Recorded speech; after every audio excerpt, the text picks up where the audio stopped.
all the bangers, all the hits, the Whoolywood shuffle. You know what I'm saying? You know what I'm saying? And then my man, I don't know if I understand this nigga, man.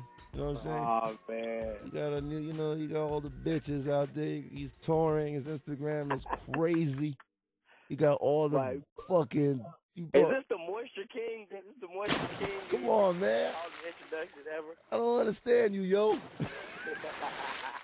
Problem, what's up, man? EP came out Tuesday. Understand me, yo. Man, what's happening? What up, world? You know we doing them numbers, man. Y'all go and get on iTunes and pick that shit up. Hell yeah, I see you're teasing the public out there, and you got a video for Understand Me. It's out everywhere.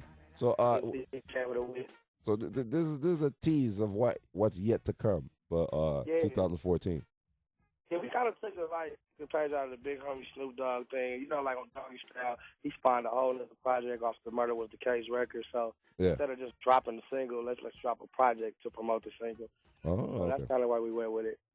So this whole EP was kind of like influenced from, like, Snoop and everybody else in the camp. Like they stressed you to put it out, or it's basically it was just honestly just to get my fans used to buying stuff, man. I've been giving out shit free for like 2 years, man. And we're not really a company. You're not a company until you're selling something. So Diamond Lane Music Group, we've had a great year.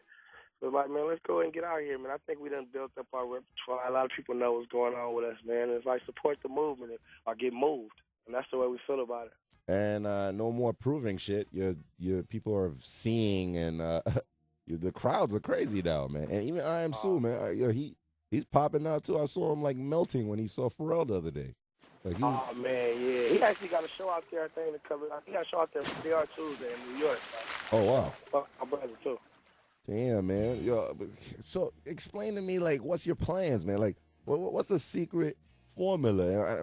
And how are you going to make people understand you for the next couple months coming out with Understand Me? I don't think it's a real secret to it. It's more just good music, hard work, and just trying to be the best we can be. Diamond Lane Music Group, we majorly independent. We doing it ourselves still, and people love that story, man. They love that ain't no slashes when we doing our shit. Jeez. It's really just us from the gut, and we doing the shit like all the majors do. And there's no disrespect to them. It's just the way we chose to move.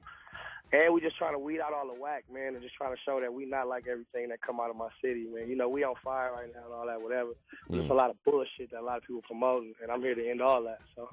Is the reaction to Nigga What? You still going in with that record, or are you tired of it yet? That record still right now ain't nothing fucking with it when it come on out here in LA, and I don't give a fuck what nobody say. Yeah. A year and a half later, bro. Can't nobody tell me shit. They got some high records out, but that shit still come on right after that, and that motherfucking rumor up, man. So I love that the record can still stand through the test of time, and that's what I want all my records to do. I'm not the 6-month nigga like all these other motherfuckers.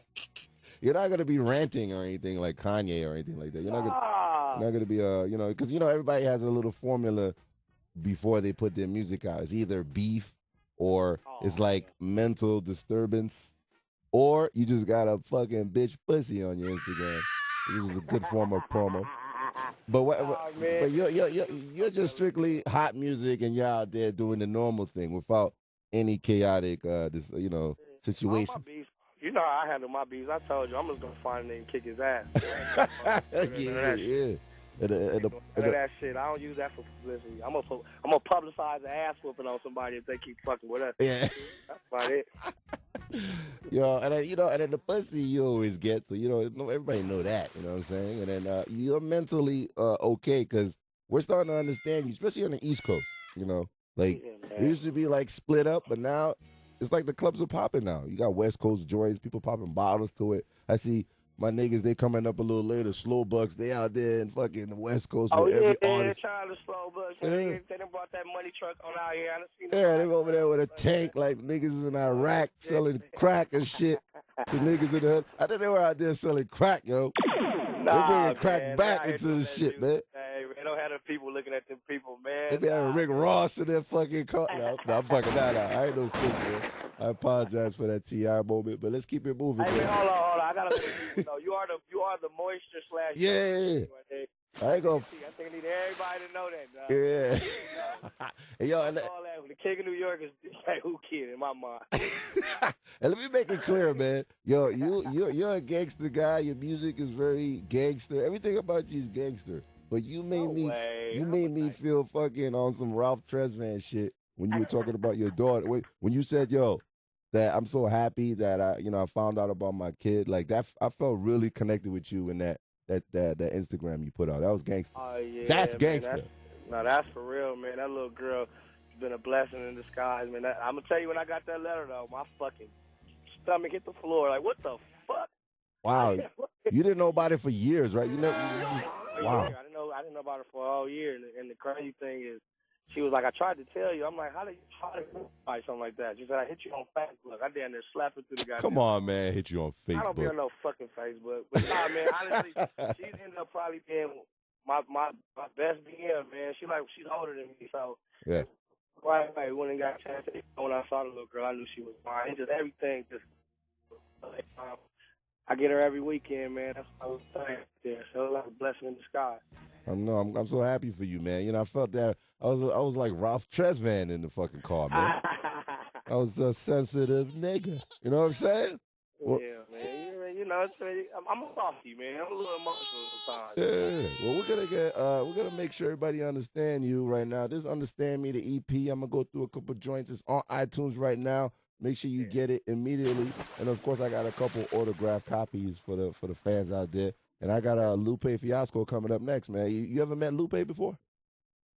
Lupe, I definitely think he's an intriguing person, man, and his take on music, man, I really fuck with, man. Anybody that dares to be different, I fuck with. So.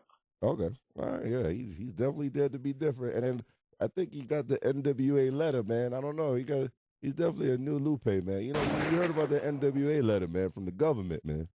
When you talk, well, let's get out of that, man. Let's get into the EP, man.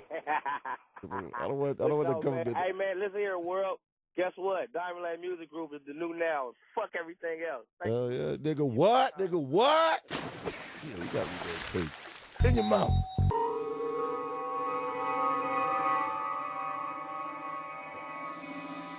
Shout out to my boy Problem. He just got off. Got my boy in here, the legend, the troublemaker just walked in here, Mr. Lupe Fiasco. Actually, there's no trouble in this new single. I'm not the troublemaker. There's no trouble. What up, Whoo Kid? Especially, you've been on my show a few times, and you've always foreseen the governmental procedures out there.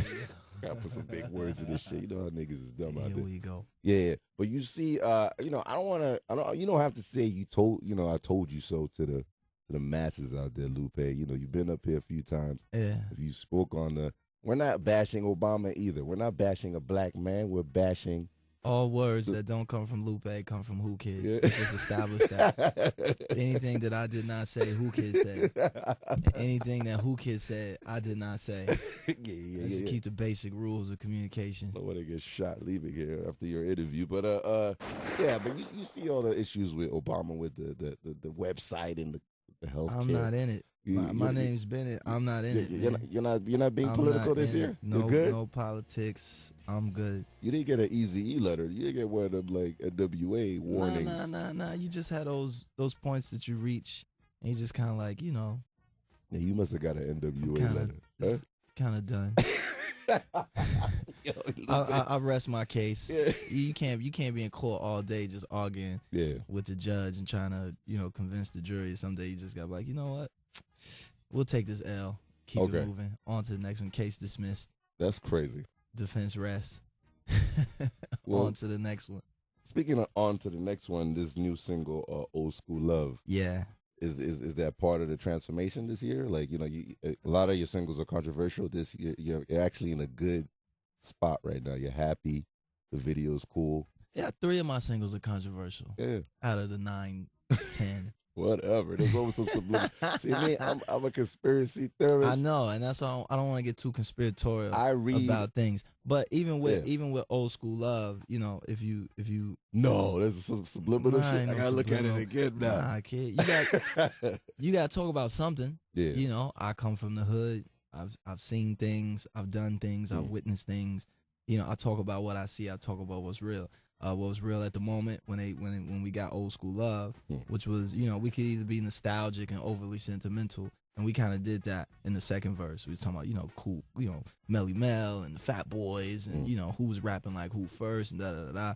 But the core of the record for me is really just kind of, you know, addressing some of the issues that's going on in Chicago with the violence. Yeah. You know, so it's me having a conversation with one of the little homies, you know, and telling me that there's no rules out here. Yeah. You know, and just kind of like coming to grips with that.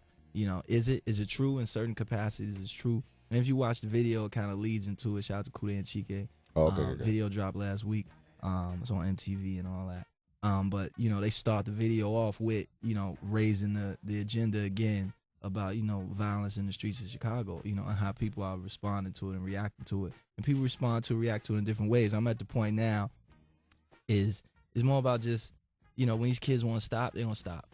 You know, when they come to terms with it, when they come to grips with it, it's really all about a choice. Then it's choices that they have to figure it out on their own. It ain't got nothing to do with Lupe, nothing to do with CPD. You know, the mayor has a role in it, but at the same time too, it's really up to them to make the decision to say, look, we're gonna put these pistols down.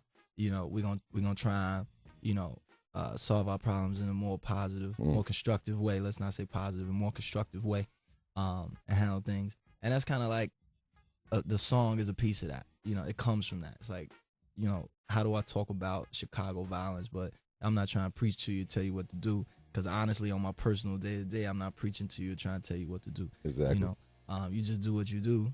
You know, as long as you don't cross my fence. Lupe, you know, you're a different Lupe. Is this Lupe Fiasco I'm talking to right now? What do you mean? Nah, you know, people put that on me, man. I always say that people put it on me that everything I say got a twist to it or a turn to it. You're like the battery guy. Know? Like you put it on my back and I'm just going out there snuffing niggas. It just is what it is. I get it, but you know, it comes with territory. It's cool. What's cool is when I watched that video and you're showing us a point in time when you were young.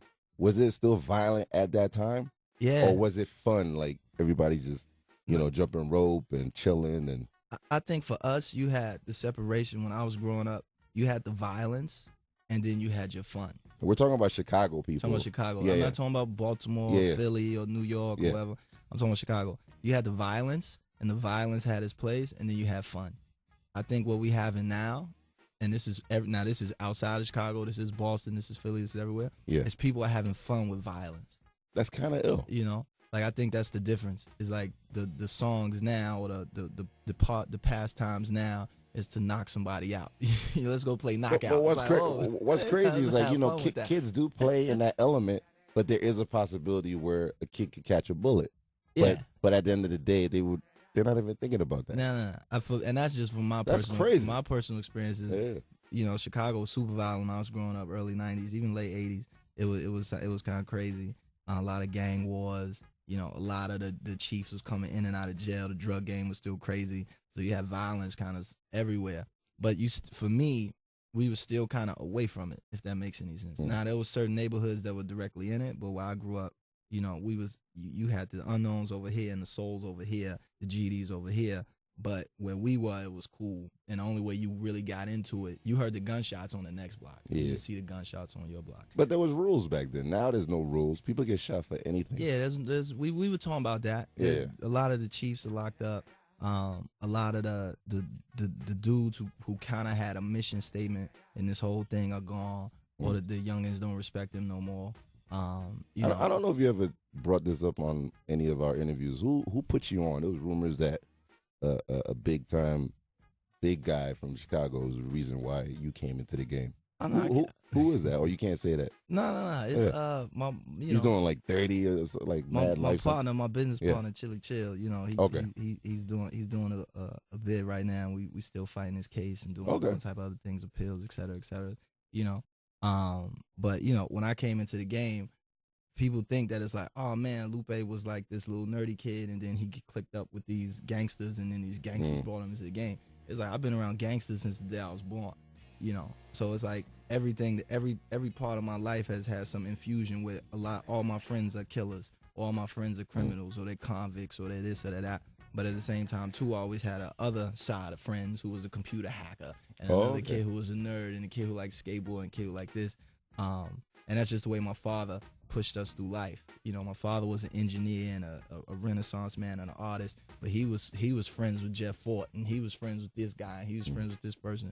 So, you know, it always had that mix. And I think if you go through Chicago, you see everybody kind of has that mix. Everybody knows somebody that's in a gang, or their brother's in a gang, and their brother don't want them to be in a gang. But if they get into a fight, the gang is coming to protect the little brother. You know, so it's just one of those situations, you know. But free my man Chili Chill. He's all good. Shout out to everybody down there, Western Illinois Correctional Facility, getting it in. What's up? So we're gonna get into old school love right now. We're gonna blast it like a million times before you come right back. And you're actually like, you know, walking proof that creativity and art could come from violent shit. Like, yeah, you know. I mean, there's no difference from a guy in Iraq or a guy in Africa that's seeing death and rape and murder. You catch cool elements of people like you. You know, you can you say that you made it, or unfortunately, or is it because of your dad? And it depends on situations. Is it unfair because of? It's situational, man. It's certain motivations in life. Is what you want to do. Is how you want to what you want your legacy to be. You know, do you want to die at 18? You know, because there's a whole plan where you could die at 18 if you follow it, and you'll be dead at 18. You want to be dead at 25. That's that. If you want to be locked up for 100 years, there's a plan for that too. It's all if you choose to fall into it, if you allow yourself to get sent off. So, you know, I'm not squeaky clean. I'm not a saint at the same time. But at the same time, too, I try and make decisions for the best and the most constructive decision at the time. So, you know, we still making decisions, though. So, you know, I'm not out of the thick of it yet. You know, it is what it is. Life. We're going to decide to get into old school love. You know, I'm still alive. I fuck mad bitches raw. I'm like 40. So that route I took, you know what I'm saying? I'm glad I didn't die for my dick yet. 1-888-45. Let's get into old school love. Lupe, Fiasco, in your mouth. Ooh-wee. Crespo is shaking his fucking head as usual. SMH. Hashtag, nigga. Lupe Fiasco's up here. Fucking one of the top artists out there. 5th studio album, which is dropping. And then, of course, you have another. You know, you never have no normal fucking like title for your albums. All right, Tetsuo and Youth. Explain this title, please. We pulled it out of a hat. You know, I had a bunch of names, and I was like, yo, I like the way this sound. I like the way this sound. And it's short this time because the last one was easy. You had like a double name one time, right? It's Food and Liquor 2. Food and Liquor 2, Great American Rap Album, Part 1. Like, come on, man. But so here we go, Tetsuo and Youth, easy. I was just gonna do Youth. And I was like, nah, I'll do Tetsuo. Then like, nah. And I was like, I'm just putting together Tetsuo on You. It don't mean nothing. So that's the safety part right there, right? It don't mean nothing. It just sounds cool, you know. The label was like, yo, so what the album mean? I was like, yo, don't mean nothing. It was like, what do you mean don't mean nothing? I was like, yo, don't mean nothing. Now let's get past that. Now we've established that. Let's get to the next part of this. We're gonna pass that area, Lupe. 2014. Are we looking like, you know, when we looking like? It's on label, all the man. fans out there. It's on label. It's on label. See the singles out, so there's definitely some movement. We on the first quarter, second quarter, or you gotta wait till the winter builds up the you know. I'm at the mercy of Atlantic Records, bro.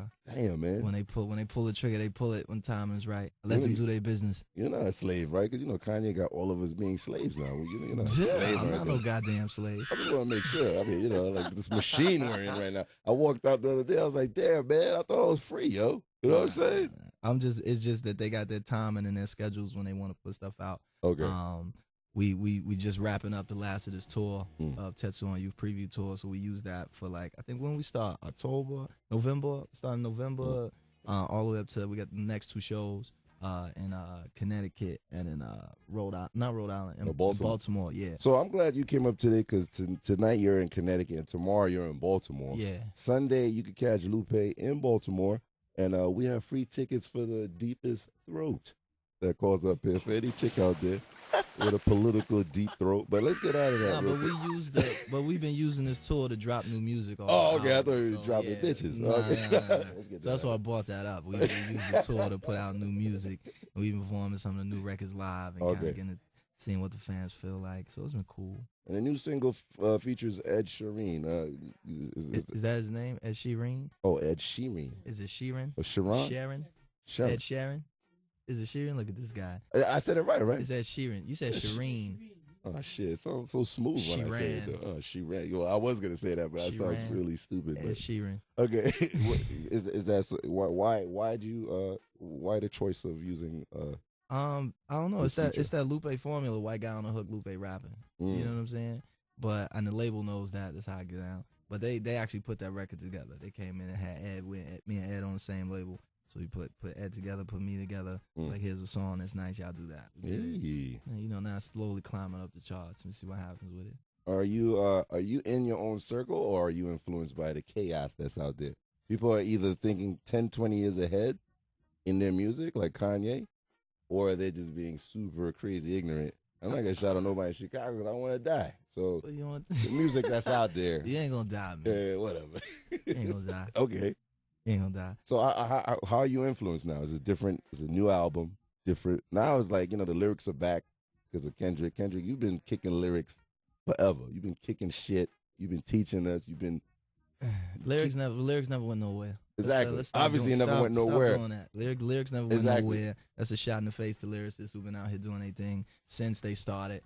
I.e. Fabulous, whose lyrics never went nowhere. It maybe lyrics have not gone anywhere, but the hand smack came out there now and woke the ignorance up slightly. I don't know, man. I think everybody has their perspective on hip hop, and your perspective is greater than mine because you're a DJ, so you definitely heard more music than I've heard. The worst thing is I got to play what people want to hear, Lupe. Right. You know what I'm saying? So if I'm in a club and they popping bottles, there's you got to play this thing, you got to play Ross or this guy. Like, there's choices. Yes. If I have to play what I like, this shit would be fucked up. Everybody would leave. I'm telling you, right? You know what I mean, Luke. You know, because you go clubbing and shit like that. You hear the fucking, like... I don't go to clubs. Oh, I don't go to clubs. I barely listen to the radio. Serious? And I guess that comes back to the influence. I always try and stay in my circle. I peek out a little bit to see what everybody else is doing, so I'm not stepping on anybody's toes. But, my 20-year plan is still in place. I just want to make the music that I want to make. I got my formulas where I need to put stuff on the radio and sell some records and stay relevant in the commercial space. But then I also make sure I had a music that is true Lupe music, that esoteric, classic conceptual, complex, over-the-top kind of pieces for the hardcore fans to make sure that they good.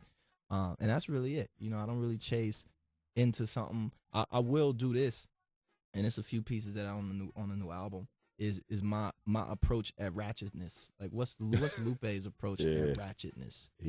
So there's some ratchet records, quote unquote, on the album, but from the Lupe's point of view. That's crazy. So it might even make it not even cool anymore. It's like Lupe he made it that ain't even cool. I don't want to be ratchet no more.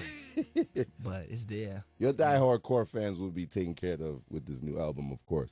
Yeah, they'd be good. But what are you doing to draw in the new idiots that's out there? The new idiots. Yeah, that's what I call them. I think for me, the one thing that I did do on this album, which I was hesitant to do on my last albums, was I opened up my feature box. So I got Rick Ross on the album. Oh wow! But I got Rick Ross and Big Crit on the same song. Oh wow! It's kind of kill. That's ill right there. Yeah. Where's Sam at? Could we get that? Sam, he soon come, my brother. Sam is like, whatever, man. I got a joint called Chopper. That got my man Billy Blue. Okay.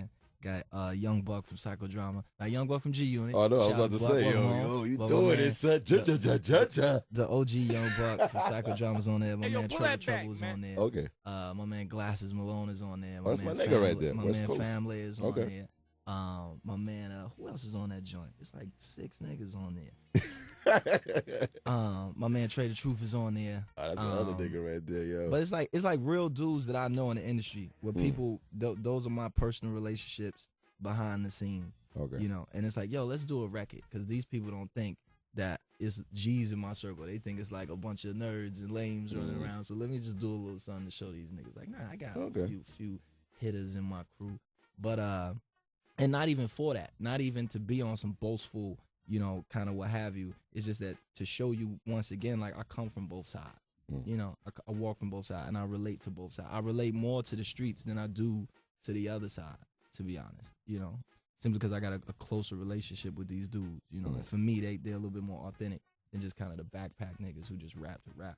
But they still in my crew too. You know what I'm saying? So it's like joints with them on the album. It's nice. It's why, nice. What happened to the backpack rapper now? Like it's gone now. Everybody's like more into fashion, and the hipster shit is so cool now. But the backpack rapper is like, nah, they still there. I think you got like Pro Era and Joey Badass and this whole crew. Okay. Like for me they keeping that backpack. You know that grimy high school Timberland. You know, that to me, when I look at a crew, I look at people who doing it today, who have that kind of essence of the 90s, what I grew up in, what I grew up rapping as and rapping towards. I always go back to Joey, you know, and kids who nice, but still got like a certain authenticity about themselves. You know? So, you know, shout out to Pro Air, shout out to Joey Badass, shout out to Flatbush Zombies and all those little guys. Oh, you new idiots out there. I'm about to do a Lupe set, all his classics, all his hits, and some exclusives that I got illegally. I will be doing this set right here. He won't know because his headphones will be off. Nice. And he will not know what I'm doing, but we will get into this set, and we'll be right back. The Lupe special. Obama, what's up? Ooh, you can check my man out tonight in Connecticut or Sunday night in Baltimore. Lupe Fiasco, the last 2 shows of his incredible Tattoo on Youth preview tour. Shout out to my man D1. Kind of gangster, yo. You're performing like you're previewing like your album cuts at your concert. Yeah, but then that's crazy. We didn't get a real chance to go on tour with the last record. Okay. So we doing joints off of that too, and we doing some of those kind of secret, you know, just for the head kind of joints. Not just for fellatio head, but like for hip hop heads. Not how you think it. I seen a twinkle in your eyes. Like joint. Can I come and get some head? Getting medicinal doctorate. You know what I'm saying? I gotta say some big words around Lupe, man. You can't be a dumb nigga around you, man. Nah, you can't. It's all good. Yeah, but shout out to my man Ro Spit, repping Burn Rubber. He rocking the tour with us. Okay. My man Mickey Fax, repping the Rex right there. on tour. My man Boy Illinois is on tour. My man D1 from New Orleans. Congratulations, got him a deal at he got himself a deal at RCA. Wow. So it's been a good long run. It's been nice though. You know, good MCs on stage with me. A lot of fun, new songs, all that. You're getting a lot of Twitter fans in your plastic bubble where you are in your own world. Did Kendrick enter it and influence you with his energy that's out there? That's one, you know, everybody's on Kendrick Lamar's cock. You know what I'm saying? I don't know. It's kind of he's kind of an anomaly. It's an anomaly to me. It's big words, yo. Yeah, this is a big damn word. Man. Because I come from I guess audiences change, you know, and it's weird when I talk to my fans and they be like, man, I've been rocking with you since I was 12. Yeah. And you're like 12? Like how old are you right now? You know, like 12. That means you missed 1996, 1995, 1994. So when I hit Kendrick, I immediately think of Outkast. Oh wow. I think of Aquemini. And that's where I'm at. Like from the beats to the flows to crazy. Everything. It reminds me of Outkast. Thought about it like that, yo. See? So that's the way I'm looking at it. I'm looking like, it's dope. It's a dope revival and it's cold and he's spitting. But it's like I did that. You know, like I've been there. Like I've seen that. But that's hating though. Like, oh, you hating? It's like, nah, nigga, I'm 30. Son, like I just get a little nigga some shine. No, but he dope. He did a big show in Chicago and I came out. That's hot. And I gave him the Next Big Thing award. It's like a Lupe Fiasco fan award. And I was like, I'm gonna give awards to my fans. And his award was the Next Big Thing award. But it's a phenomenal accomplishment, man. I think he's gonna sweep the Grammys. You know, the whole TDE is super cool. Shout out to my man Ab Soul. That's my little homie. Shout out to Ab Soul. That's the Schoolboy homie. Q look like kind of guy that'll be super cool with you, Schoolboy. I never met him. I only met the only people I met at TDE was Kendrick and I met Ab Soul. Ab Soul. I bumped into J Rock once. But me and Ab Soul got some joint. We got some joints together. Oh, so, can we get that, Sam Crespo? Motherfucker. You know what I'm saying? But much respect, much push, it's a good that he's leaning on niggas like that. Maybe get niggas to kind of come out, be a little bit more harsh with how they get down. But at the same time, too, you know, pay respect to all back to old school love. You know, I grew up in hip hop. I've seen generations come. You've seen cycles repeat themselves. People come out thinking they're doing something so brand new and so just innovative. And then you say, man, well, what about Cool Herc? You know, what about, you know, what about even with you know, we always gonna relate somebody to somebody else. You know. Did you feel bad when because Tribe Called Quest announced that they're never performing ever again on stage? I don't believe that. You don't think that's I don't believe that. Kind of crazy. I don't think that they should. Look, as U2 commercial comes on, they've been together for 30 years or something like that. I don't believe that, but I understand people had their personal decisions. You know, I didn't grow up on Tribe Called Quest. Oh, just okay. to say that again. That's what got me in. That's what started the whole downfall with Lupe Fiasco. I was like, yo, I didn't grow up on, but you made Kick Push. How could you not? I was like, certain songs I rock with, but I was listening to Spice One. I'm sorry. Shout to Spice. shout to Spice One too. And that's MC8. That nigga right there. Shout to the MC8 God. A-Ball and the JG. battery's on my back right now, man. I'm about to smack fucking Crespo, yo. Get that record, nigga. You know. Oh man, yeah, but you know, a lot of people, you know, I thought that you might be affected by that, but I mean, you are, but you don't believe. A little bit. I don't understand why. Yeah, because Q-Tip, he's doing like Gap ads and shit. I saw him in a Gap joint. You know what I'm saying? Ain't nothing wrong with that. Yeah, we trying to make money, but I don't know. I hope that the Tribe Called Quest thing. I hope it's just like, you know, let's take a break. Okay. You know, and then come back. I want Outkast to come back. You know, I think these dudes are still credible. They still make great music. That's hot. I still think Q-Tip is still one of the greatest producers of all time. You know, I don't think he's ever lost that, ever missed a step, slipped up. You know, I just would love to see all these dudes kind of come back and establish themselves once again, making music.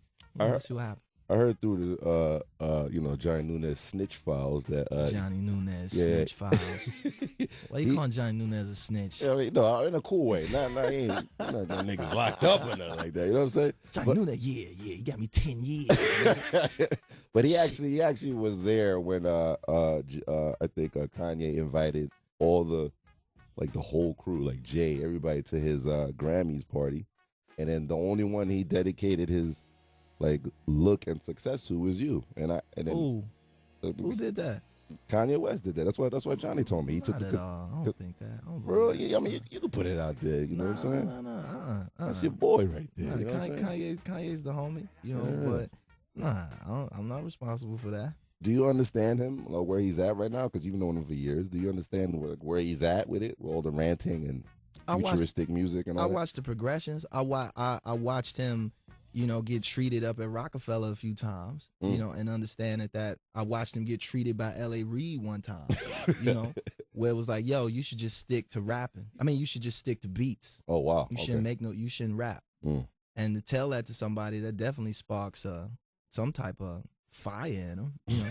You know, it would. If somebody, you came up there and you feeling yourself and, you know, you're aggressive and you doing your thing. And then, you know, you got the heads of the music world telling you that you shouldn't do that. You know, and then you do it, and then you bigger than them. I think Kanye's the biggest artist in the world. I think he's bigger than Drake. I think he's bigger than Wayne. I think he's bigger than Jay. I think his footprint, if he chose to do it, he could be bigger than everybody if he really wanted to. That's just Lupe's personal opinion. Hit me. I'll see you on Twitter later. Yeah. But I know your next album is gonna be bigger than his, right? Nah, I ain't got the momentum yet. You know what I'm saying? I'm realistic about Youth, my situation. No, nigga. but I say all that to say about you know, about Ye is, you know, here's a guy who went from people telling him that he should stop doing what he loved to do, then he did it, made it, blew up. And then you got these same people now coming to you to stay relevant. That's crazy. You know, and begging you to come do joints with them and do this with them. You got the nice moisture too, man. You definitely have a little bit of fuck y'all niggas. You know, why not? You know? You're not gonna have no Kardashian chick next to you, like some kind of you're a personal guy. I never saw you put the moisture out there, like the booty and all the Instagram. I'm cool. I'm cool. Yeah. No, I got a new bitch now. I know I did. Yeah. I get it. I got some naked pics to show you. I'll show you her pussy after this shit. But touch to her youth. You take care of the women, like you fuck with their heads all the time. You know, you play the mind fucking control with these chicks. Who plays mind control? You with your music, yeah. So is there gonna be a mind controlling record for the females that you make them go crazy in? There is a record that we got that we've been doing on tour. Getting them moist. And it's called Drizzy's Law. Okay. So shout out to Drake. For real? It's called Drizzy's Law. It's called Drizzy's Law. Like really? It started on my Twitter. My Twitter's locked. Yeah. You know, it's been locked for like 8 months, 6 months, whatever. No followers, no thank you, I'm cool.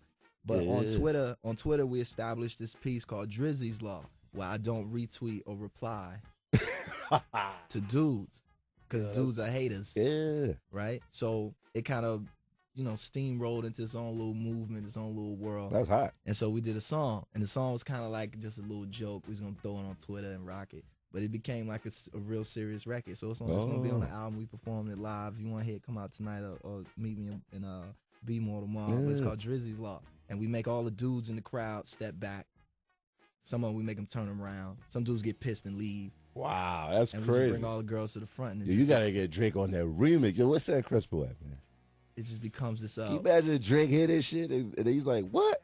Oh, it's definitely a salute. It's a recognition. Like that's crazy. I'll watch Drake send a whole, 20,000 girls into an orgasmic frenzy. So it's like, hey, when you got it, you got it. But yeah. Oh, so we got stuff on there for the ladies. It's okay. Nice. And another on a side note, Lil Bibby's from your neighborhood. Do you ever like ran into him? He's like he's like a new artist coming out of Chi-Town. Lil Bibby.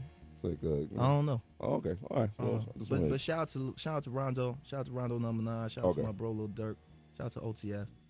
All the homies doing their thing right now. And I think I got a lot of the stuff out the way in this interview. I'm so happy, man. I can't believe I did it. And then R.I.P. Nelson Mandela. We did a special last week, and then you stated that your dad knew Nelson Mandela. That's kind of my stepfather. Oh, your stepfather. Okay. Stepfather. Yeah. Mr. Chris, what's up, brother? Wow.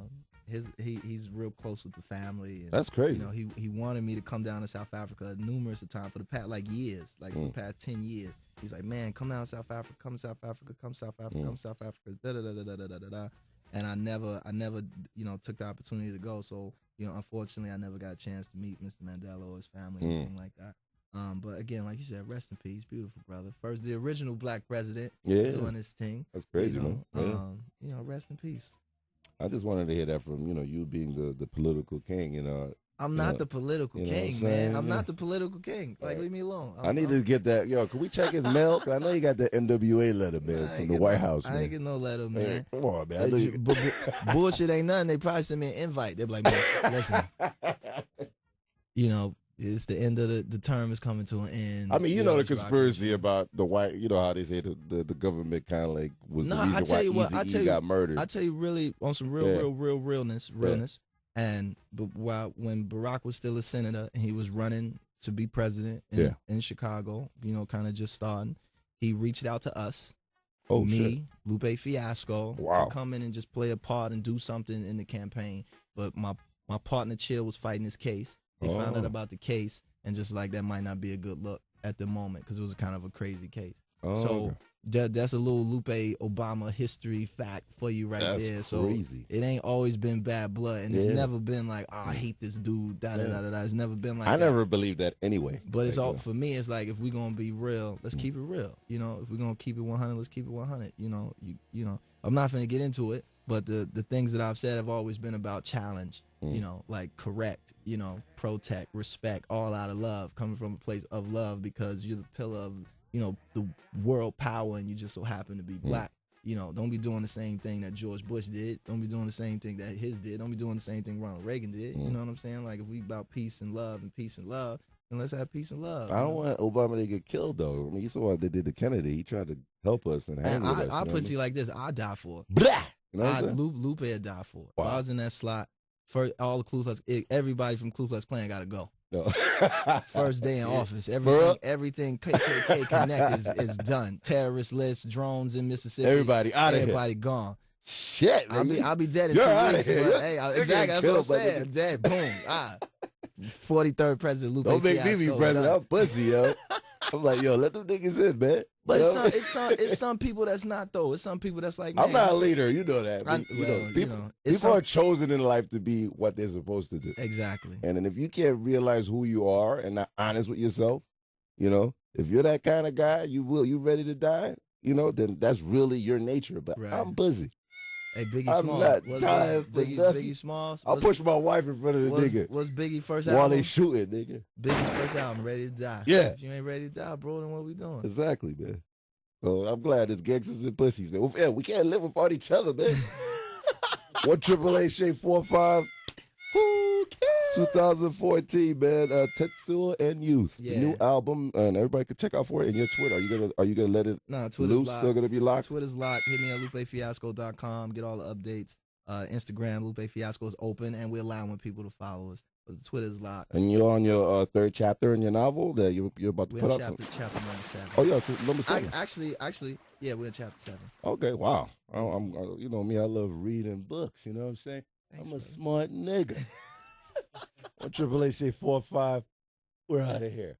Keep your mouth open, girls. Give me. It's crazy right now. It's crazy. Lupe Fiasco just left. I just got into the We Got Is Us mixtape. You know, I had to drop off one of my joints right there. You know what I'm saying? Shout out to Joel Santana.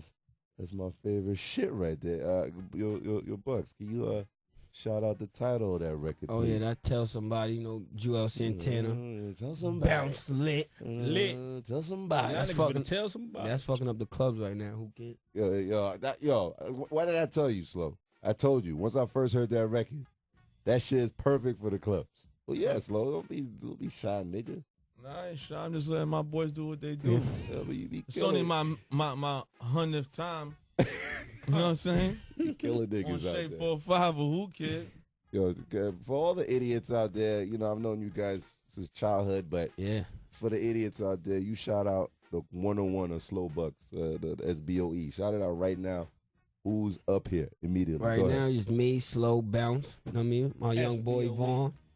Vaughn on the way, man. Vaughn on the way. Vaughn stuck in traffic, man. For real? You know how it is, man. Vaughn was just finished knocking out another interview. And then he had to make it. He heard we was doing Whoo Kid. Yeah. And just had no disrespect to the other interview. Had to skate out of there because this is a big deal when you on Whoo Kid, especially when we grew up under Whoo Kid. Yeah. But is the interview called a bitch? Like he's doing some bitch right now? Nah. Much the hour. Fucking a bitch, man. Huh? Got a swizzle. Yo, Whoo Kid, where the girls at? It be lit up here, man. No swizzles, man. For real, we usually have like a whole party going on over here, man. This is the first Saturday it's dry. What's going on, man? Fuck y'all niggas, man. Y'all be having bad bitches and cars and everything. I think Whoo Kid don't want us to get none of his girls, man. None of the swizzles. You know, Whoo Kid's a major handcuffer, by the way. Yeah, I learned from Swiss Beats. You know what I'm saying? Swiss Shout out to my boy Swiss. Yo, explain the location. Of course, Shadyville is, where it all started. But explain the quick upbringing real quick to the idiots out there. For Shadyville, that's Queens Village, New York. Me and Slow, if y'all know anything about Slow Bucks, we started out with DJ Whoo Kid, G Unit. You know what I mean? Me, myself, working the G Unit radio distribution, Slow, making sure I had a job at 17 years old. Real shit. So from there, we learned, and we just, we didn't just want to be around. We wanted to learn what was going on, every aspect of the job. Whatever it took, we did whatever it took to be around to get us here to this day. Well, not whatever it took. You know what I'm saying? Yeah, you don't want to put that shit out there. What will you do? You were burying niggas or you? I was away. I was definitely on a good vacation. Oh, okay. I thought you were. Yeah, I thought you were like a barrier. A professional barrier. Yeah. Only bury the ladies, man. How long were you locked away for, Bugs? I just did 3 years just now. Oh wow! So this big. This stuff. This should be it, right? Because Slow don't like. This is it. You crazy? Slow don't want to start promoting a movement, and then you get locked up. No.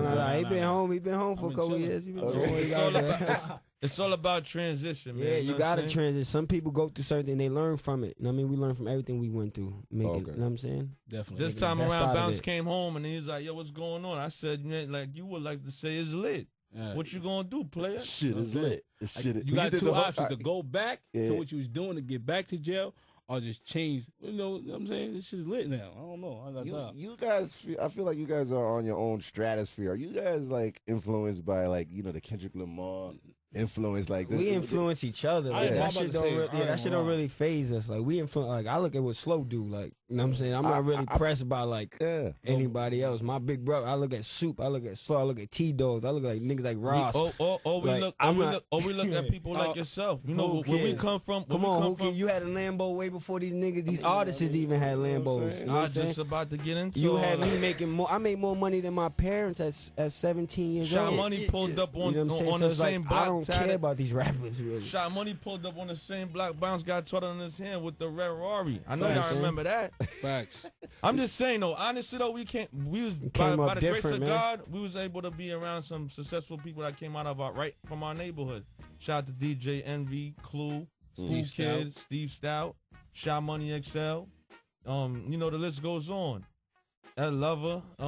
Ed Lover just up here too. Shout out to Ed Lover. See, but the reason I brought that up is because when people like view your Instagram and your movement, your parties, your events, and all the stars you hang with and the music you put out, people just want to know, like, are you guys influenced by the norm bullshit going on? Because you know, if Kendrick spits some shit and everybody like goes in tilt, but you guys are like, y'all doing your own shit. I feel like when I watch you guys. Shout out to Kendrick. Yeah, he rap and he's doing this stuff for like the rap world, and so I guess it's good for the culture, but shit don't really matter to us. I mean, you got your own clothesline, you got your own movement. Yeah, we caught like not saying we're like just in our own lane, man. You know what I'm saying?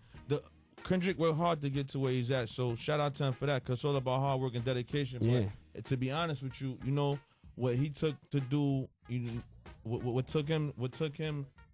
he took to do, I should say, in the years that he was in the business, we already was doing as far as success goes. Yeah, so now it's about, so for Bucks and Bounce and Vaughn to, you know, want to get into music and really take it serious, they just putting in the work now. But when people will look at it outside in and be like, well, why are they rapping? They just made a bunch of money off of Slow Bucks with clothes.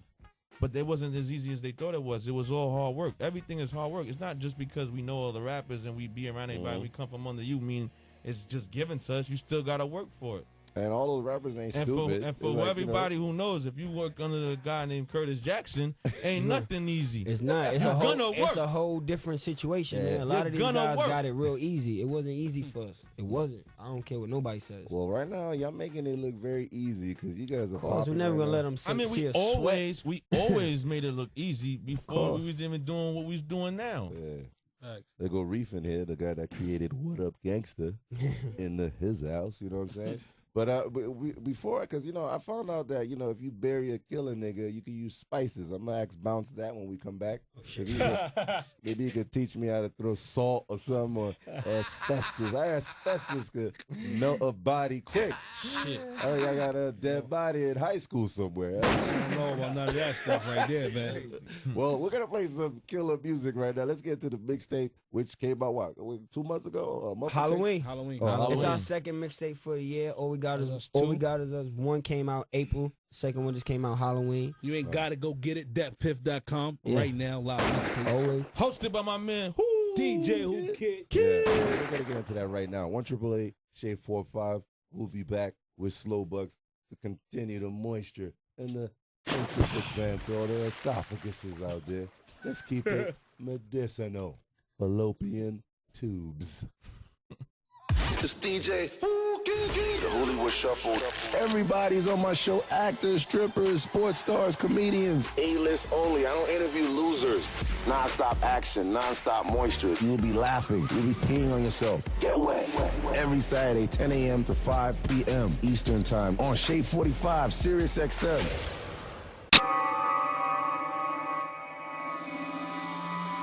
Last week was R.I.P. Nelson Mandela, and this week is R.I.P. Kendrick Lamar. You know what I'm saying? Yo, shit is crazy out there. You know what I mean? Here you go with the silly shit. Slow Bucks Bounce is going to teach me how to kill and bury a nigga with spices. Before we get into that, my man Pusha T is the devil. Shout out to my man Pusha, man. He a real one. What up, Push? Oh, wait. It's all about us right now. I mean, it's all about me, you, SBOE, and Pusha. What's up, Push? Come on, man. Just calling in, shouting out to family. My niggas out here getting busy. You should have seen them. You should have seen them last week, though, Whoo Kid. You missed it. Damn, what were they doing out there? I falls up in L.A. We in the supper club. I mean, I'm talking about movie. Like a million slow bucks, everything. When I walked in, I didn't know where I was at. I was Are you serious? I was in Queens off the rip. Yeah. Facts. Yo, that's But crazy. Pusha, shout out to Uncle T. Shout out to Uncle T and shout out to Uncle Snoop and Pusha. You know, they pull up. They're real ones. They pull up. They don't care. Pusha pull right up to the section. Right up. Pusha pull right up. Once I seen that, look, I walked in through the back. When I walk in, I see the stage. They got the whole banner. You know, they got the projection on the thing, and all I see is blow bunks and all this. I'm like, wow, this is the party. And it was I had a show. I had a show that night. So I'm like, damn, maybe this one my show was a little light. Never that, man. Never that, man. I would love to hear Pusha T on a record with y'all, man. That'd be a good look in the future. That's already happening, man. You know, Pusha's family, man. You know what it is, man. He's a real one. Listen, bro. Whenever he feel like he gonna come along with it. Let's go back to the clothes. Let's go back to everything, man. It's like, you know, it's always been a real genuine connection, you know what I'm saying, with Slow Bucks. And, you know what I'm saying, just me coming to the city, they always show love, so on and so forth.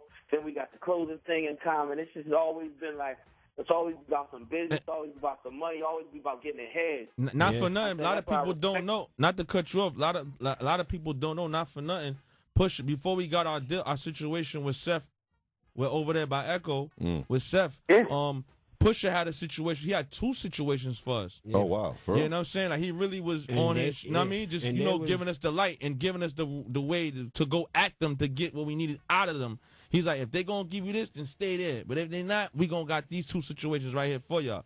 Now, how many people do that, though? Yeah. And we talking about life changing, you know what I'm saying? We talking like Bucks and Bounce and Vaughn don't have to rap situations. You know, you go through the trials and tribulations. You go get the music, then you get done with that, and then you move on and venture off to other things like Pusha did. And a lot of everybody, like Puff did. You know what I'm saying? But Pusha did that. A lot of people I don't know, like, you know what I'm saying? I know a lot of them, you know what I'm saying? I don't know. I ain't going to say nothing, but I don't know. Yeah, don't say Here you that. go. But Here you go. But the thing about Pusha, he has this organic way of like connecting with people. Even the Troy Ave shit, like that was organic too. And then you got on a record with him, so you're like the king of finding like talent. Pusha's a real one, man. You don't hear what he rap about? This shit, Pusha. You get the name. What you think he pushing? Buttons? There we go. You're pushing. Once upon a time. You're pushing a lot of bars on that Timberlake. You got Justin Timberlake down with the beef now. What's up with that, man? Oh, man, what are you talking about, man? Everybody's talking about your verse, J. Cole, A$AP Rocky. Like, come on, man. Listen, listen. Everybody know, man. Like, me personally, it's when it comes to the rap thing and the competitive spirit of it, I've always been for it. I've always been for the competitive nature of it. And, like, just now with, you know, the whole everybody and all the album of the year talks and all of that type of stuff, like, I feel like, man, you got to stake your claim to it if you really believe it. So that's all I'm doing in the song. You know, I got to stake my claim. I feel like I had album of the year. No game. No game. Top to bottom. Like, I just feel like that. So it's like, you know, people talk about the Kendrick thing and so on and so forth. That's all well and good, you know. The man stepped out there. Like, I feel like we had bangers. We had the banger with nostalgia anyway. But you know what I'm saying? And him feeling a certain way and feeling like, you know, he the nicest. That's what hip hop always been about. So of course, man, this all sparring all day long. Day long. I never felt no way about it. Yeah. And you hanging with Slow Bucks and all them, you know, SBOE. Are y'all gonna beat the shit out of Kendrick in the club? No, we done seen Kendrick. Man. We done seen Kendrick walk right past him, took pictures. I'm just saying. But for real though, my man Pusha didn't do enough on the record. Yeah, we ain't gotta do that. Yo, these guys' resort to violence is different. Yeah, so it's like we're not even gonna go there. That shit ain't even like that. All right, Bucks. I know you, man. You squeezer, you. Shout out to Pusha. Pusha got a lot of hidden hits out there, and then that new Pure record. Nah, he got the one with the Dream on his joint. But that Like Cocaine, like that shit is a club record, man. Nah, the one with Dream, B. The one he got with Dream right now. that 40 acres, man. That my 40 name is my name, man. Give me my shit back, bitch. My name is my name. It's so like it means so much to me, man. And I did it for us. Like I do these niggas don't act like they don't be wanting wanting their shit back, B. For real. You know you want your shit back. Shit costs some money. And you know, Pusha hangs. You ungrateful bitch, you. Pusha hangs with geniuses, God. Like, you know, he hangs with the most smartest guy on the planet right now, man. Your man Kanye is Yo, I ain't gonna hold you up, man. Not for nothing. Kanye confused the shit out of me. I was like, man, this nigga's a hypocrite. How you gonna say this? Ain't gonna say that. That nigga's a genius, B. Yo, man. I had to put it on my Instagram. I said, like, if I haven't met the illest in the business, he's the illest. I tip my hat to that guy, boss. Well, listen, he didn't have the whole industry talking all year round, man. I'm talking about from the business moves. Ain't nothing crazy about that nigga. That nigga, we crazy to think that nigga was crazy. That nigga faked us out. I mean, he didn't even put out an album right now. He don't even got no. He's topic of everybody. Still talking. Still talking. You can't leak the formula behind Kanye West's, you know, whatever he's doing out there. You can't. Do you guys have meetings and talk about the shit? Nah, man. You know, I be surprised by a lot of stuff myself. I'm gonna tell y'all real. Like, I be surprised about a lot of stuff. But you know, like the other day, you know, he just gave me the call. Like, listen, it's time to go back in. And like those are calls I be waiting on. Like when it's time to go back in there and knock out some records and make them new God flows and things like that. Ooh. And he already put it out there. There's only gonna be 8 joints bounce on the next album. The next Kanye joint, 8 joints, son. I see. Yeah. Hey, yo, how arrogant is that though? That's crazy. That's the arrogant part of it. I'm giving y'all 8 and that's it. You better like this. That's it. No choice. Like, he's crazy. Explain that. Hey, explain that Pure record real quick before you disappear, man. I love that shit. Oh, man. Pure is my joint, man.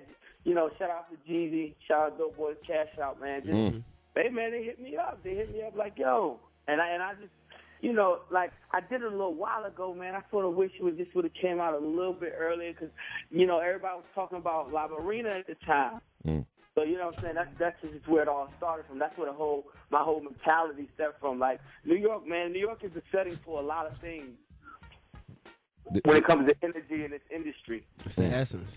You know what I'm saying? So it's like, you know, me being down here in Virginia, man, when I come up there, it's like, God, I be seeing what's going on, and I be seeing the energy, and it's like, it's overwhelming at times. So, yeah, I come back and I write about it. And then, of course, it brings back the druggish ways from the VA days, but I see you even brought back Malice and Shame the Devil. What's up, yo? You guys are back or what's going on? Nah, you know, Malice.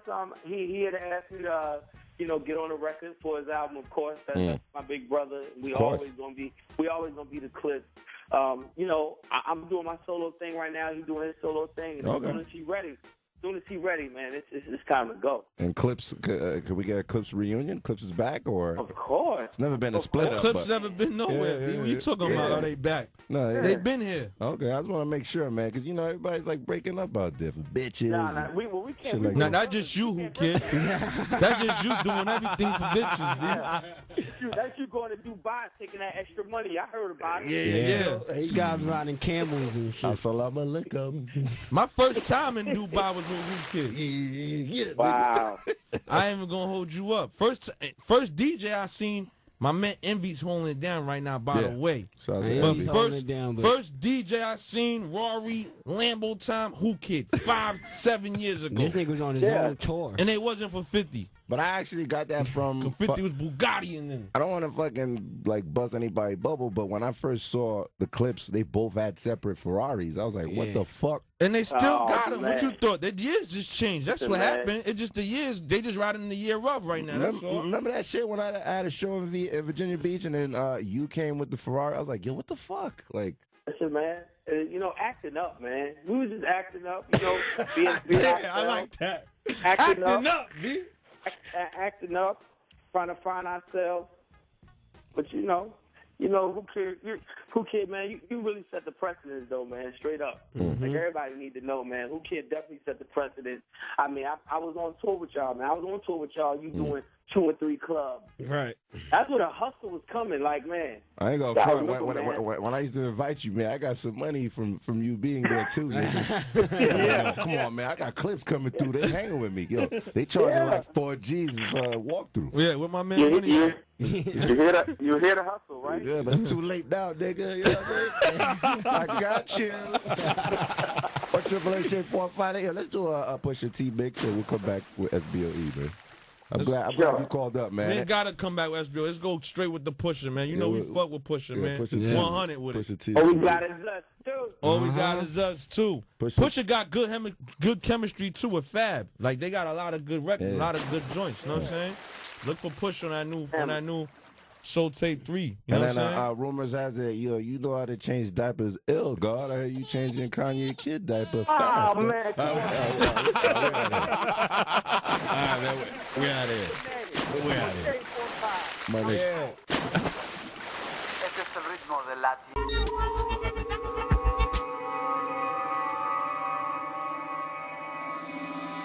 What up, Woda? SBOE's taking over the radio station. Nigga.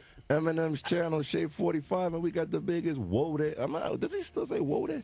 That's the boss, man. That's the boss, man. Yo, baby. My uncle, a.k.a. Boss. And I'm saying it for the world to hear.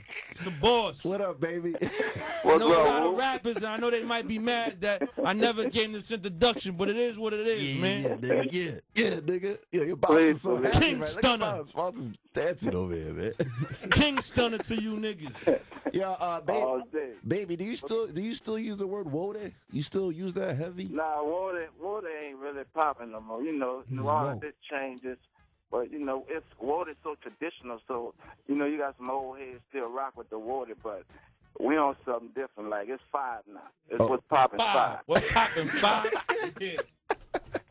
Yo, shout out to Nicki Minaj. Her birthday was recently. Shout out to Nicki, Queen's own. You know, that's our Queen's sister. What did you get her for her birthday? Because y'all on some outer space, richer than everybody shit. To me, every day is a birthday, bro. So it ain't a particular day to me. If I see little sis, and we all work a lot, so whenever I do see her, I like to have a gift for her. I didn't get to see her for her birthday. We wished her happy birthday, but she coming to the town soon, so whenever I see her, that's just how I like to do it, because she really like a little sister to me, and I love her dearly, so every day is like a birthday when I see her. I mean, I felt like it was not to cut you over, I felt like it was a birthday celebration going on for the whole New York for 3 days straight. They shut down Philippe's. Whoever was in there on a date, don't worry about your bill. No. Everything paid. I want to give a shout out to Manny, man, and SB, because Philip, you know, that restaurant shows so much love all the time, man. So that's kind of our number 1 spot, man. Yeah, I saw there's one in L.A. now or something. Like shout out to SB. They just opened up. Did this thing out there, him and Manny. Nah, they open and close when we say so, man. So it's all love and respect. Shout out to Dara. Yo, if can I get Baby to come up here and give away like a G for every 25th caller, like just to give it away for Christmas? I have to come. Hey, man, it's been a while, man. I'm gonna have to come see you, man. Yeah, come on, man. Jesus Christ. And speaking of Christmas, man, is Rich Gang gonna be heavy out there? Fire clothing under the trees. Yeah, definitely. Really, you know, we've been doing a lot of giveaways. You know, we do our turkey thing every year. We definitely do a Christmas thing. And just being in Florida and just trying to help the community, just give away a lot of clothes, a lot of books, a lot of educational stuff. That's what we do. That's commonly for us. And I really enjoy doing it, bro. So you're going to see Rich Gang everywhere. You know, 2014 going to be a big year for us, and we're looking forward to it. I mean, this year was too big. You got the dream team. You even got Tiger out there collecting the leftover millions here and there. You know what I'm saying? Like, how does that feel to have like Tiger getting to it, man? I don't know if it's leftover money. That nigga getting some shit off of them shirts. Hey, I'm talking about the it's millions. It's really a blessing to see how everybody emerging into they self and building their brands, and we all watching what each other doing, and we all supporting each other. I believe in family. That's me from day one. But we come from a broken family. We put a family together, and that's what you have with all the different brands. And we won. I look at us as one. But just to watch and see how everybody, what Nicki emerged to, what Drake emerged to, Tiger, and watch how Wayne formed, and you know, all the younger acts and how hard they want to work. You know, it make me feel great, but also we know it's hard work. You know, it ain't no game. We serious with this. We super focused, and everybody, we looking forward. And next year, you know, what we did this year was great, but next year have to be better. And every year, that's how we look at it. And, you know, like, you see, like, the top labels and movements that came out, and they all had a 10-year span. Are you learning from their, not destruction, but them, like, losing after their 10-year, you know, it's like every empire has a 10-year run. And you guys, are you learning from what happened to continue the success for, you know, the whole, you know? Definitely. Yeah. I study the business. I study the game every day, and I watch what these labels do, bro. They teach me how not to be, bro. They don't, you know, it's a business for them. It's corporate, and they don't really care. Yeah. You know, this is my team. This is my family. I care. So it's a different energy when you're a part of us, because we're going to help each other. Not if you're selling or not selling, we're going to try to do our best to, you know, uplift you and help you sell. So I watch all their moves and I study them, and they teach me how not to be. So to me, I look at them as like my enemies, because that's who I'm challenging. Oh, sure. I don't see nothing else for me to challenge in this business. So what I challenge is I look at them and be like, they my goal to outdo every year, do more numbers than them and sign more, just do more than they ever did and just stay grounded, because I'm looking at the business now. There's no more love. There's no love it's corporate now. So you is what you is. Either you making numbers or you are nobody. I don't feel that. I don't think that's cool. But it's a business, and it's respectable as a business. And once we understand that it is a business, then we can see how we can make steps and go further, bro. What do you think about your little nephew Slow, man? He's out there like bigger than life out there, man, killing it, man. You know, I love what Slow doing. I think that's great. That's great for him, his team. I like when somebody start their own family. You know, that's what this about. You know, me and Wayne, we put this together, and now it's about. I like what Drake doing, Khaled doing. Everybody got their own families, and I think we need that in the business, because he can help and he can put on, he can give jobs. We need that in the business, but corporate not going to allow that, because it takes time and patience to do this. Floyd just started doing this. It took time, money, losses, gains. So corporate not going to allow that. And that's what I love to do. I love to let the little homies do what they have to do, create their own team. I want them to start their own family, because it makes us that much stronger. I got not to cut you off, but how much people you know gonna give it to you like that? This is real shit right here. If you don't believe, niggas don't drop the jewels like this. Niggas don't want you to build foundations. That's what it is at the end of the day, foundations. And we all under the umbrella. That's crazy, man. You know, I got 2 last questions for Baby before he goes swim in his pool of money. There's there rumors that you are on a skateboard now? Because, you know, Lil Wayne is very... No, I can't do it. I can't do it. Did you try it? Did you try it? No, nah, man. That's my son world. That's their world. Yeah. I'm a little too cool for the skating. You understand? I ain't got into that shit. You know, my Come on, baby. I can see you doing a kick step. I think it's super cool. You know, to do it. And, you know, tried it, man. I bust my ass. We have skate parks in different states, but me skating, I'm too gangster. I can't rock with it. But I watch it. I ain't gonna hold you up. This nigga Wheezy got the skate park on top of the studio. Yeah, in the studio. He got rich gang shit. That's crazy. He got a couple of. Nah, he amazing. He really took the skating. Just watching him emerge, man. That nigga had me and Jewels doing that shit. No, for real. It didn't work out for me too well, but you know, I tried. But people out here done took the skate world and brought it in our world. Yeah. You understand me? He done made skating a part of hip hop. Facts. That wasn't a part of what facts. he was doing. He done took it and really, when Wayne put his mind to something, it's on. You don't forget about it. He gonna go the whole 9. But what I'm peeping his game and his pimping out, how he really done took that cultural and brought it to our culture, which is cool, super cool. Shout out to Stevie Williams, man. He loves you guys, man. Like all the skaters come to our town. We go to their town and we support each other. That skate world is super cool. Baby ain't sure. He'll pull up. Baby was pulling up. Like he pulled up to us in Vegas at the Slow Bucks booth. What? Oh yeah, I heard about that. I mean, he did have a whole lane section, a whole aisle. Rich gang. You know what I'm saying? Slow, I was surprised to see you, and that really showed me a different. You understand me? I always had respect for you, but to see how you're on your grind, wow. That's what I respect. You understand me? You ain't waiting for nothing to happen. You go and get it. In this game, in this life, if you wait for it, it ain't going to happen. You got to go get it, and that's why you're on this radio right now. I watch you do all this, but you're a hustler. And the one thing you can't do all the hustler, you can't hate on the hustler. Hell no.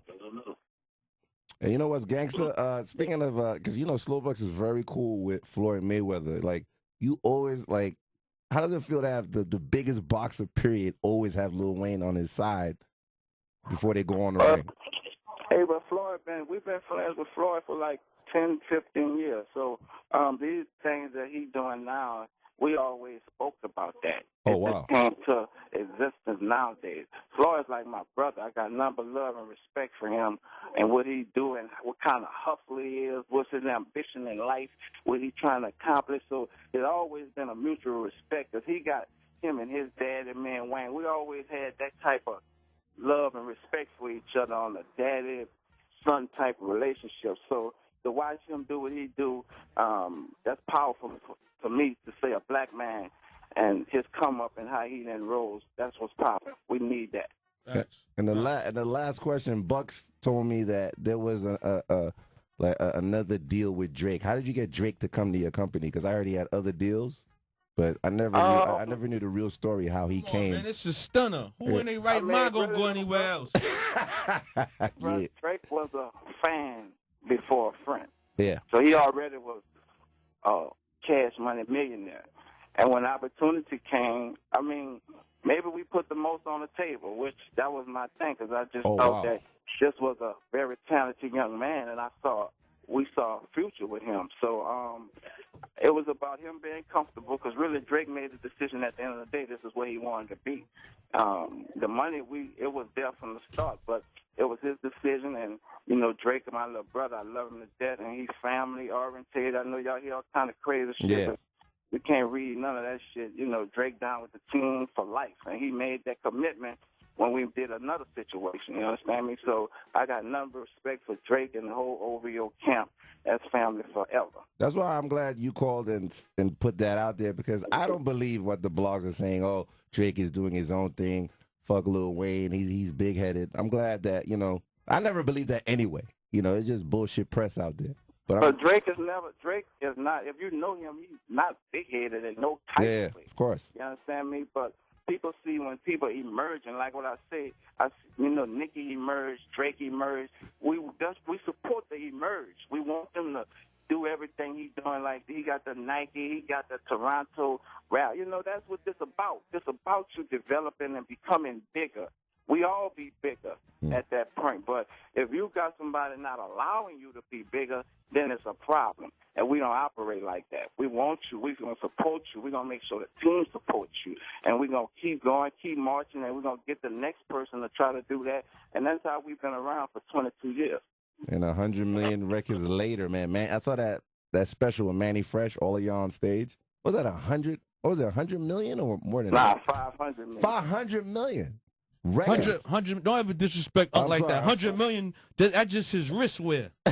No, 500 million records, which is unheard worldwide. of. Worldwide. Damn, Never been done. It was a great accomplishment, and we still got our foot on the game, homie, because we love what I do. I love it. I love music, my passion, and watching the youngsters grow and emerge. That's what I love to do, and keep growing as a brand. And, to see with me, Fresh, and all of us to get back together, it felt good, homie, because we ain't worked together in like 10, 15 years, but for us to be around each other, it brought some memories back. And the last question, are you signing Justin Bieber? Nah, Justin Bieber just a friend. He's family. Okay. I want to make that clear, man. He's family. Justin Bieber signed the Def Jam, and I don't believe in touching nothing that ain't mine. You know what I'm saying? Because I want somebody to give me the same respect. Don't touch nothing that's mine. I give off what I want, but Justin Bieber is definitely a friend of the family.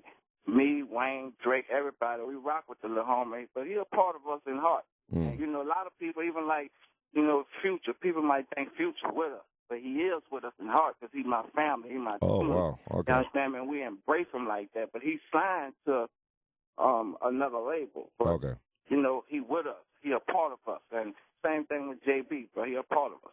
So before you go, can I send you my bank account and can you send us? Hold on. Who come interrupt, man? Shout out to my nigga Mac Main, man. That's my bro, man. Oh yeah, that's the nigga right there. Oh, that's my nigga. Can't forget my nigga Mac, man. Yeah, Mac Main is the nigga, man. He's a squeezer. That's man. my nephew, man. He keep it all together, man. Mac is I call him 100 because he's so solid. He play an important piece to our family, to our team. He keep a lot of shit together, man. I love my nephew. That's my brother's son, and he learned from us. From me, Slim, and Wayne, and he got it together. Well, we love you, and this show is yours, baby. So anytime you in NYC, you come up here, and we're gonna go crazy. But I'm gonna say, man, I got some things I'm doing up top with a few artists, man. I ain't want to say nothing, you know, I don't ever step my boundaries, but I'm gonna let you speak. And I want to come up there. Yeah. Me, Cat, and a few of the homies, we're going to come up there and make this announcement. I'm going to make sure we come see you first. It's all good, man. Hey, can you put it out there that I shot your first freestyle video on my DVD? I still have that shit. Like, I fucking... freestyle? Yeah. Remember, I freestyle? I think you... It either was a record or you freestyle, but I think I got your first, like, video. Nah, we go throwback, man. We go throwback. That's why we always respect you and had number love, and you never reached out to us. It always was a green light. I never play them games. Family is family. Of course. Some people is business, but family. Understand this conversation he had the whole time while he's on the radio. He keep bringing it right back to letting you know the foundation. Yeah. Family's family. Baby, man. You know what I'm saying? Over everything. You're not changing your name anytime soon, right? You know how Diddy got different names? I'm Stunner Man. I'm Stunner Man. Stunner Man. Man. That's what it is. Never changes. All right, my nigga. Yo, we love you, man. Appreciate you, Unc. We love you, All man. right, bro. All right, Woody. One. It's DJ Whoo Kid, the Whoolywood Shuffle. Everybody's on my show. Actors, strippers, sports stars, comedians. A-list only. I don't interview losers. Non-stop action, non-stop moisture. You'll be laughing. You'll be peeing on yourself. Get wet.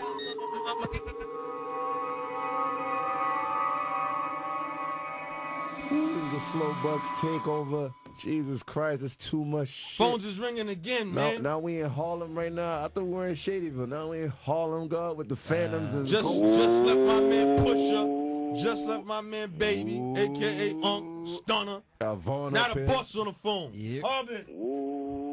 Vaughn's up here. Whoo Kid, what up? What up, God? All we got is us, nigga. Two. You know what I'm You saying? already know. Jesus Christ, man. Aye. Y'all niggas know me. What did I say? That's the club banger, Slow. Y'all niggas better tell some.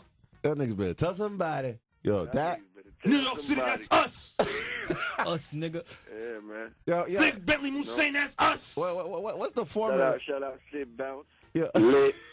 You already know. Bounce and Buck went to go. I guess they both got the same baby mom, so they went to go. Vaughn's the only nigga that's up here that's normal. You know, they try to, they're the first to have. That's some queen shit. Yeah. That's some queen shit, okay? Know what I mean? I don't know. They got 2 babies from this chick, man. They don't even know which one is theirs, but they both came in her. It's got to be one crazy. of them. You know what I'm saying? But anyway, let's get out of that pussy.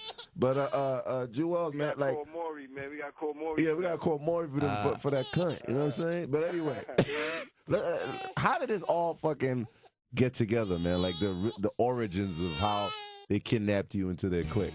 SG, baby. Oh man, it's a long story, man. Like the real startup of just how I met Slow was like honestly how I met Winslow years ago. You got the Haitian name out there. I gotta blow him up, which is known as Slow now and Slow Bucks, you know what I mean, which is included with Bucks, you know what I'm saying, Yeah. my dude. But make a long story short, I actually met him. I was who was going on fifth? No. I had reached out to somebody I knew from Queens, make a long story short. I asked him for Findy's number. Findy was doing Fendi was from, Brooklyn. He was doing a DVD joint. Make a long story short, he thought I said 50. You know what I'm saying? Yeah. Yeah, but he thought I said 50, meaning 50 Cent at the time. You dig what I'm saying? Okay. That's So Slow was one of the dudes that, he felt like he could reach out to and get me. Make a long story short, Slow hit me back like, yeah, it's all love. You know what I'm saying? 50 said, come up to the office. I'm like, what? 50 said, come out. Nah, I was trying to get in touch with Fendi. You know what I'm saying? Yeah, that's crazy. But I'm like, damn, it is. It was no problem at the time. This was even before Cam and Fifth had jumped on the phone and they had the whole the turn up. You know what I'm saying? So this was before that. This is like maybe a week before that happened. So I'm like, all right. But I still, you know, they always had the Dipset G-Unit thing just stirring up. So I'm like, nah, I can't. You know, I'm like, it ain't no disrespect, but I can't really see myself going up to the office. It just won't look right now. During that era. I told Slow, I said, yo, tell homie it's all love. And me and Slow just connected and wound up linking up. You dig? And it was all love. And then the crazy thing was Slow and them was with us.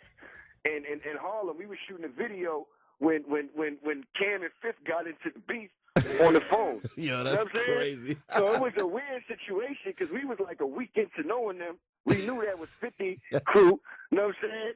And, you know, but it just panned out. We all knew what it was, you know what I'm saying? And we just became brothers, you know what I'm saying? Just through it all. And, you know, whatever I was with, they was on, and whatever they was with, I was on. That's pretty much the story, man. And in a nutshell. I knew Slow had his clothing line popping, but I think it got serious when I saw you, like, repping it heavy. You were the first one. No, it's our clothing line. Oh, yeah, of course, yeah. That's what I'm saying. And Slow pretty, you know, I was a Harlem dude, you know what I'm saying? I know a couple Queens dudes, you know, shout out to Bundy Crump, you know what I'm saying? Good dude out there in Queens. Shout out to Ruth Spitz. He the one who actually got me and Slow on the phone, but Slow actually was the one who introduced me to, you know, just the whole Queens thing, you know what I'm saying? And me just coming out there, you know what I mean? And, you know, once we put out the Skull Gang, we did a whole run through Queens. We went through that whole day. We were supposed to go to every borough. Slow wound up taking us through the whole Queens. We didn't even get to go to no other boroughs. You know what I'm saying?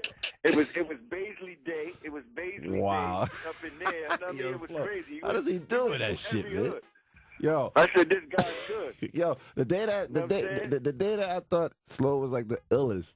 Not to mention that, you know, you were like cool. You started repping the gear, but then you became like a partner after a while. But that gave it like, you know, substance and value because you organically loved the clothing line and you started rocking it. But the day I heard he was a part of the clothing line, period. Yeah, but the day I saw Snoop Dogg in the nigga mother house going through the mother's pots into the bouillon and all that. Yo, Snoop called me from this nigga house. I didn't even want to believe it. I thought he had a fake Snoop at the crib. Nigga sent me the photos. That's before Twitter, Instagram, all that shit. This nigga sent me a photo of Snoop Dogg and his parents. Footage came out. Yeah, you got the video and everything out after, but I got the first exclusive. Fuck the world. But I could not believe that Snoop Dogg was in fucking Shadyville at the nigga house going through the bouillon. And you know what bouillon is.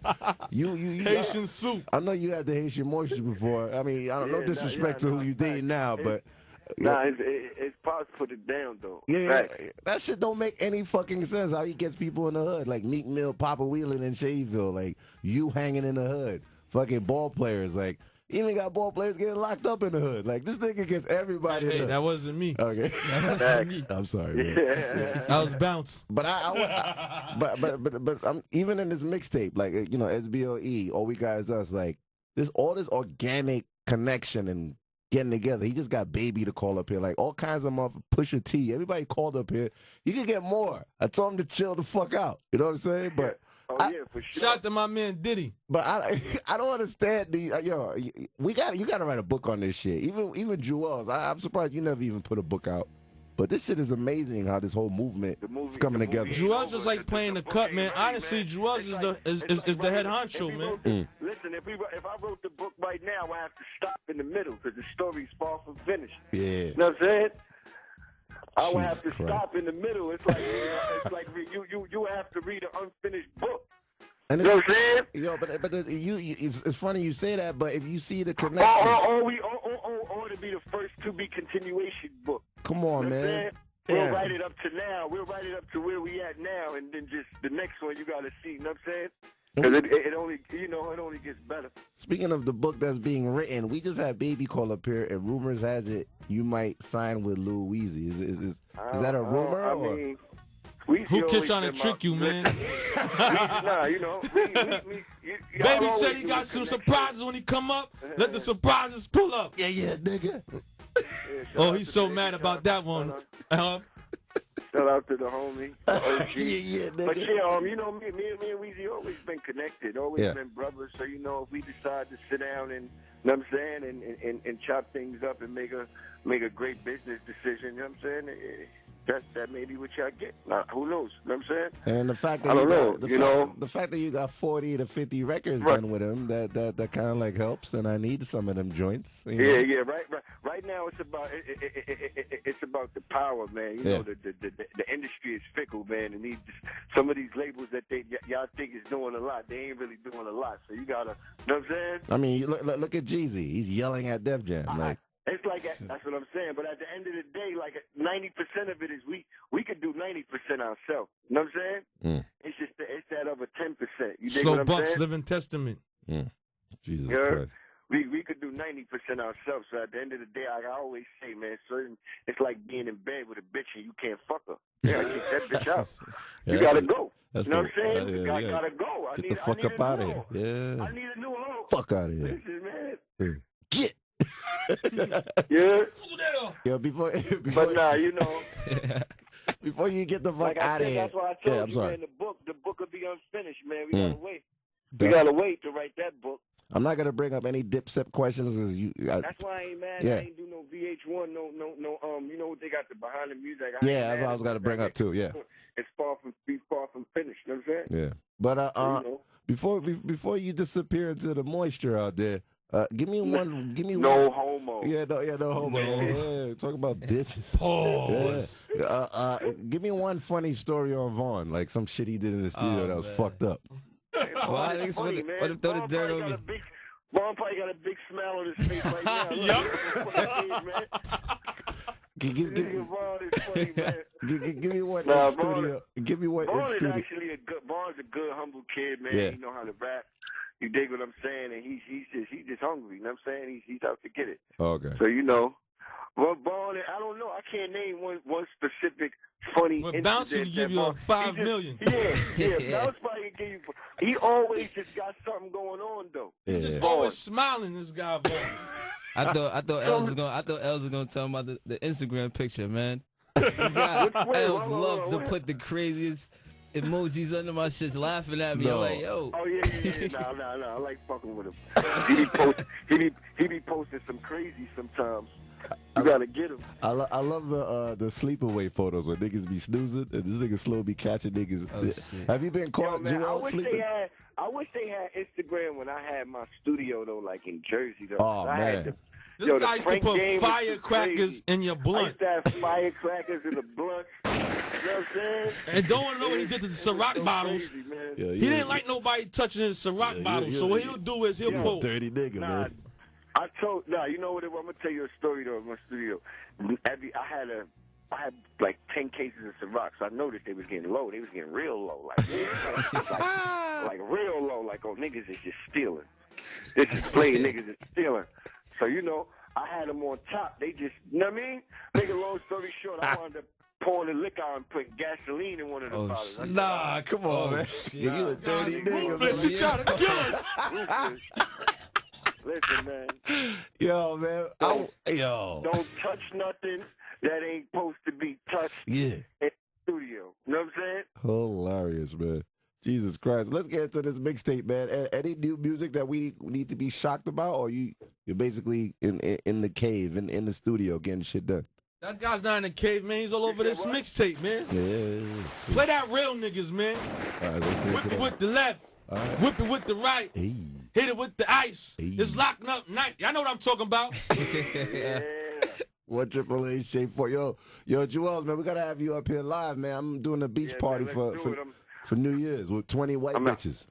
That's cool. I'll probably be ready by then anyway. Yeah. I'm in hibernation getting these records ready for that God Willing 2. You know, the SBOE thing out, you know what I'm saying, right now. So we're going to concentrate on that.